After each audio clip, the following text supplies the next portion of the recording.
السلام عليكم ورحمة الله وبركاته. اللهم صل وسلم وبارك على سيدنا محمد وعلى آله وصحبه أجمعين. النهاردة هنفرز التوم مع بعض وهنعمل التوم من باودر مع بعض، ويفضل معاكي لآخر واحدة في الفريزر زي ما هو، مش ناشف معاكي، طري زي ما انتي جايباه. هنجيب التوم ونقطع العنق بتاعه ونقشره كده معانا. هنشيل القشرة اللي فوق الوش دي نرميها ونطلع الفصوص منها. هنفصصه كده من بعضه. احنا لسه هنقشر طبعا القشره اللي عليه دي، احنا مش هنخزنه كده، هنشيل الفصوص بس نفصصها ننضفه عشان نبقى سهل معانا في التنظيف.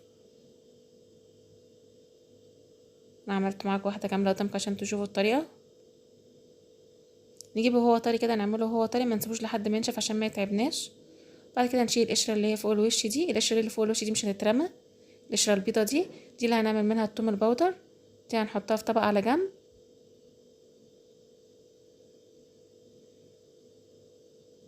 هنا هنفصل كده كذا واحده معاكم.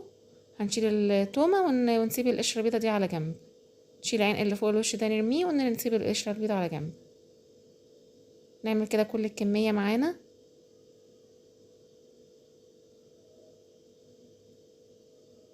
هنا خلاص كنت خلصت كل الكميه. هنا التوم اهوت، احطه بقى في كيس، احطه في الفريزر. انا بعينه بحاله كده، بيبقى الطريقه دي احلى طريقه تعمل فيها التوم، بتخزني بيها التوم، بتعينيه بحاله، ولما تيجي تستخدميه تطلعي كيسه كيسه تفرميها في الكبه وتحطيها في برطمان. لما يخلص البرطمان المفروم طلعي كيسه تانية وفرميها. دي افضل طريقه للتوم واحسن طريقه، وبيفضل زي ما هو بلونه وبشكله وكل حاجه. هنا بقى هنعمل التوم البودر.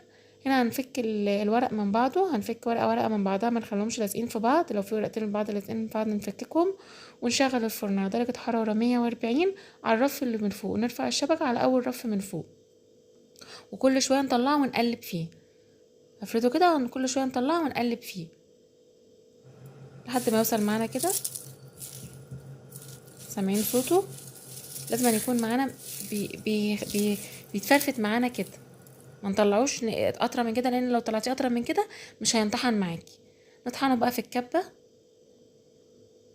التوم ده البودر ده احلى من بتاع بره بكتير، وريحته انتي هتحسي بالفرق، ان هو ريحه توم فعلا. اللي بره بنجيبه ما بحسش ان فيه ريحه توم، ده بتحس ان هو ريحه توم فعلا. يبقى استفدنا من التوم واستفدنا من القشره اللي عليه. شايفين الطحن معايا بودره ازاي؟ بنحطه في برطمان في التلاجة لحد طول السنه، بيفضل معاكي من السنه للسنه، بيفضل معاكي التوم البودر ده وبيكفيكي السنه كلها. يا ريت ما تنسوش اللايك والاشتراك في القناه وتفعيل الجرس عشان يوصلكوا كل جديد، ويا ريت ما تنسوش بتعليقاتكم.